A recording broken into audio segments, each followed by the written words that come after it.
आमिर खान साहब, ये कहा जाएगा कि ये इमरान खान साहब ने गैर मशरूत माफ़ी मांगी है और वो एक गैर मशरूत माफ़ी जज साहिबा से मांगने के लिए भी तैयार हैं और आप ये रिटर्न में भी दे देंगे अदालत को? देखिए, गैर मशरूत माफ़ी इसको नहीं कहते, उसका एक और होता है, उसमें पहले एक्नॉलेज करना होता है कि हमसे तौहीन हुई है, इसके लिए हम गैर मशरूत माफ़ी मांग रहे हैं। इसमें उन्होंने ये कहा है कि मेरा ना मकसद था कंटेम्प्ट करने का, ना ही मैं किसी के जुडिशरी के खिलाफ कभी कुछ कहना चाहता हूँ, ना कहा है। मैं अगर मोहतरमा समझती हैं कि मैंने अपनी बात में कोई रेड लाइन क्रॉस की है तो मैं उस चीज की माफी मांगने को तैयार हूँ उनसे, लेकिन मेरे ख्याल में मैंने कोई किसी किस्म की तौहीन अदालत नहीं की है। तो ये बात उन्होंने कही है कि उस हवाले अगर वो समझती है कि मैंने रेड लाइन क्रॉस की तो फिर जी, तो आज अदालत में फिर मोअज़्ज़िज़ अदालत से भी इमरान खान साहब ने कोई गैर मशरूत माफ़ी नहीं मांगी है? यही बात कही है, जो उधर कही है वो यही कही है कि मैंने कोई ऐसी बात नहीं की जिसका मकसद तौहीन अदालत हो। लेकिन अगर आप समझते हैं कि मैंने कोई रेड लाइन क्रॉस की है, शायद नहीं करनी चाहिए थी जो मुझे, या वो मैडम जज समझती है, तो उस सूरत में मैं माजरत कर लेता हूँ और मैं लेडी जज से भी माजरत या माफी के लिए तैयार हूँ। ये बात उन्होंने सर, तो फिर यानी इस सूरत में जो शुरू के जवाब जमा कराए थे इमरान खान साहब ने, जो पिछले समातों में, इमरान खान साहब उस बात पर भी कायम है, मगर वो समझते हैं कि अगर अदालत को लगता है या जज साहिबा को लगता है तो मैं माफी मांग लेता हूँ, मैंने अपनी नजर में नहीं की है कोई तौहीन अदालत। यही सूरत हाल है। उसमें भी ये कहा था कि इससे अगर हो तो मैं अपने अल्फाज वापस लेने को तैयार हूँ, मैं माजरत करने को तैयार हूँ। यही बात इन राइटिंग भी हमने अपनी दोनों जवाब में ये दी है। सब यानी फिर आपके दोनों जवाब भी अपनी जगह पर स्टैंड करते हैं, वो भी विड्रॉ नहीं किए हैं? जी, उसी के तहत और उसी के पस मंजर में ये बात कही गई है। ये बिल्कुल माजरत भी की गई है और हमारा मकसद ये है कि हम अदलिया की सरबुलंदी के हम दाई हैं और हम वही करना चाहते हैं, और ना पहले कभी सोचा था कि हमने कोई तौहीन अदालत करनी है, ना ही हमने किसी तौर पर इस लिए से कोई बात कही है। मतलब क्योंकि अदालत ने भी ये लिखा है कि बादियुन नज़र में हम मुतमईन हैं उस अपॉलॉजी से जो कि रेस्पोंडेंट ने दी है, यानी कि इमरान खान साहब ने दी है, मगर वो अपना एफिडेविट भी फाइल करें। तो आप अपने एफिडेविट में भी ये लिखेंगे कि अगर अदालत को लगता है तो ठीक है, वरना हमारी तरफ से कोई कंटेम्प्ट नहीं हुई है। यही बात है, यही बात जो अदालत ने भी रिकॉर्ड की है वो यही है कि हमारा एफिडेविट भी इसी हवाले से, इसी तरह में होगा। वैसा फिर ये बताइएगा कि ज़रा जो कानूनी माहिरीन हैं उनकी राय थी कि पहली समात में ही माफ़ी मांग ली जाती, फिर तहरीक इंसाफ के अंदर से भी कुछ ऐसी आवाज़ें उठी कि जैसे वो बतौर वकील आपसे मुतमईन नहीं है। ये आपकी राय थी जिस तरीके से सारा का सारा मामला चला है, या खान साहब की भी राय थी कि इसी तरीके से मामला चल रहा है जिस तरह आप लेके चले? देखिए, ये मामला काउंसिल और क्लाइंट के दरमियान होता है, इसलिए इस बात को मैं डिस्कस नहीं करना चाहता। जो बात अदालत के सामने की गई है राइटिंग और ज़बानी, वो सारी मामला आपके सामने है। जो बिटवीन क्लाइंट एंड काउंसिल क्या कॉन्फिडेंशियल जो है वो कम्युनिकेशन है, वो हम कभी डिस्क्लोज नहीं किया करते कि कौन क्या कह रहा है उनमें। सर, मगर क्योंकि फवाद चौधरी साहब ने कहा कि वकील बात करते रहते हैं, कंटेम्नर और अदालत का मामला है, आप बात नहीं करने देते उन्हें। वो ये भी कह रहे थे, फिर जज ने भी मौका नहीं दिया, वो कहते खान साहब को बात करनी चाहिए, आपकी कारकर्दगी पे वो सवाल उठा रहे थे। मैं नहीं जानता किसकी बात कर रहे हैं आप। फवाद चौधरी साहब की। छोड़िए, मैं उसका नाम भी सुनना पसंद नहीं करता। वैसा फिर मुझे ये बताएगा कि आप ओवरऑल फिर प्रोसीडिंग से मुतमईन है, और इमरान खान साहब भी आज मुतमईन थे कि मामला ठीक हो गया है और अब इसको इसी तरीके से आगे बढ़ा जाएगा? बिल्कुल सही है, क्योंकि हमारी नीयत ही नहीं थी कभी कोई कंटेम्प्ट करने की, ना ही हम कोई इस अंदाज से सोचते हैं। मैं तो वैसे हम तो यही कोशिश है कि अदालत को हमने मुतमईन करना।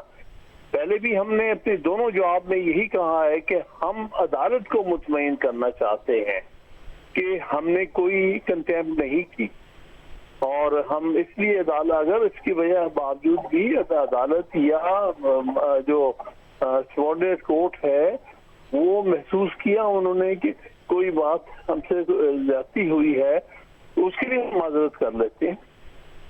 सर और माजरत में और माफ़ी में आप कह रहे फ़र्क होता है लीगली? देखिए, वो एक खास टर्म होती है जो कि कानून में इस्तेमाल होती है, unqualified apology and throwing my self at the mercy of the court. उसमें एक्नॉलेजमेंट होती है अपनी कंटेम्प्ट करने की, उनके जो कानून है और जो सुप्रीम कोर्ट की जजमेंट्स में उसने कहा हुआ है कि जब आप पहली बात यह है, जब आप अनक्वालिफाइड माफी मांगते हैं तो आप इकरार करते हैं कि आपने कंटेम्प्ट की है, फिर आप मांगते हैं। तो हमने कहीं भी ये नहीं कहा कि हम इकरार करते हैं कि हमने कंटेम्प्ट की है। हमने यही कहा कि अगर अदालत को ये तासुर मिला है, ये सबॉर्डिनेट कोर्ट को ये तासुर मिला है, तो हम उसकी माजरत करते हैं। आप इस वक्त हामिद खान साहब कहा जा सकता है कि आप तहरीक इंसाफ का भी हिस्सा हैं, खान साहब के करीब हैं, या ये नहीं कहा जा सकता? देखिए, मैं तो तहरीक इंसाफ का फाउंडर हूँ, खरीद बात दूर होने वाली बात ही नहीं। कोई जिस तरह इमरान खान फाउंडर है, इसी तरह मैं फाउंडर हूँ पार्टी का। कोई मुझे अलग नहीं कर सकता पार्टी से। मगर वो इख्तलाफात आप में हो सकते हैं, वो और बात है। किसी मसले के ऊपर इख्तलाफात हो जाते हैं, पार्टियों के अंदर भी इख्तलाफात होते हैं। वो हर पार्टी के मेंबर का राइट होता है कि वो किसी पॉलिसी पर, किसी खास मामले पर इख्तलाफ करे। जिस तरह मेरा इख्तलाफ रहा है काजी फाइज साहब के रेफरेंस के ऊपर, सबको पता है, खुल के मैंने वो इख्तलाफ किया है, खुल के बल्कि काजी साहब की वकालत की है मैंने। तो वो पार्टीज के अंदर इस तरह से इख्तलाफात हुआ करते हैं और उससे कोई पार्टी से अलग नहीं हो जाता।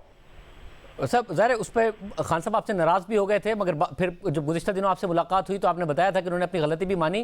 फिर एक और मामला है, जब आप तहरीक इंसाफ का हिस्सा है, वो आर्मी चीफ की तैनाती के हवाले से, इस मौक़िफ़ से भी आप अग्री करते हैं उनके कि नहीं होनी चाहिए? देखिए, तैनाती तो होनी चाहिए। जब टर्म खत्म होती है तो तैनाती तो होनी चाहिए, उसके बगैर तो नहीं मामला चल सकता है, वरना खला हो जाएगा। और जो भी हुकूमत हो वो कर दे, जो भी कानूनी और आईनी तौर पर अपॉइंटमेंट करने की का इख्तियार रखती है वो कर सकती है। यानी मौजूदा हुकूमत मौजूदा हुकूमत कर सकती है आईन और कानून के मुताबिक, अगर वहाँ उस वक्त तक हो या क्या जो सूरत हाल हो, क्यों नहीं।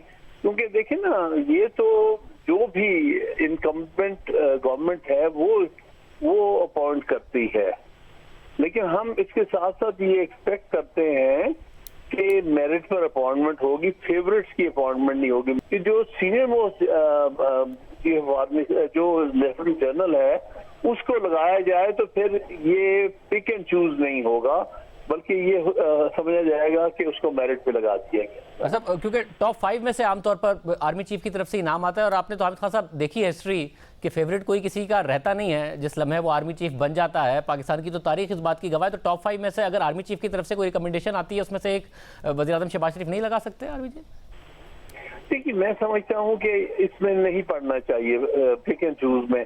जब भी मुल्क में पिक एंड चूज किया है किसी प्राइम मिनिस्टर ने, ये सोच कर कि ये शख्स जिसको मैं अपॉइंट कर रहा हूँ ये मेरा लॉयल रहेगा, पर्सनली लॉयल रहेगा। ये नहीं कि कौम का तो उसे लॉयल होना चाहिए, लेकिन पर्सनली लॉयल होगा तो वो चीज गलत है। इसका खमियाजा भुगता है कौम ने में। चीज पाकिस्तान की तकर्री पर बहुत हिजाम रहा है पाकिस्तान की तारीख में। तो और जब से ये बात तय हो गई और आइन में दिखती गई कि chief justice of Pakistan senior most जज होगा सुप्रीम कोर्ट का, तब से ये हिजान खत्म हो गया है, ये गैर यकीनी सूरत हाल खत्म हो गई है। तो मैं समझता हूँ अगर यही सूरत हाल यहाँ हो जाए तो ये मुल्क के लिए बहुत बेहतर होगा। फिर ये बेहतर नहीं होगा कि एक मुस्तकिल किस्म की ही ये सूरत हाल हो जाए, जैसे कि चीफ जस्टिस के मामले में है, और ये बात भी तय हो जाए कि तौसी नहीं होगी, जैसे चीफ जस्टिस के मामले में नहीं हो सकती है, क्योंकि हर 3 साल बाद हम यहीं आके फंस जाता है मुल्क, और यही अनसर्टेनिटी का शिकार होता है। बिल्कुल सही कह रहे हैं, ऐसे ही होना चाहिए। ना एक्सटेंशन का कोई मामला होना चाहिए, जैसे जो सीनियर मोस्ट लेफ्टिनेंट जनरल है वो उसको मुकर्रर होना चाहिए। जो भी उस वक्त जब कभी भी वैकेंसी अराइज हो उस सीनियर मोस्ट को आप अपॉइंट कर दें, तो कोई किसी किस्म का आपस में कोई सियासी इख्तिलाफ इस मसले पर नहीं होना चाहिए।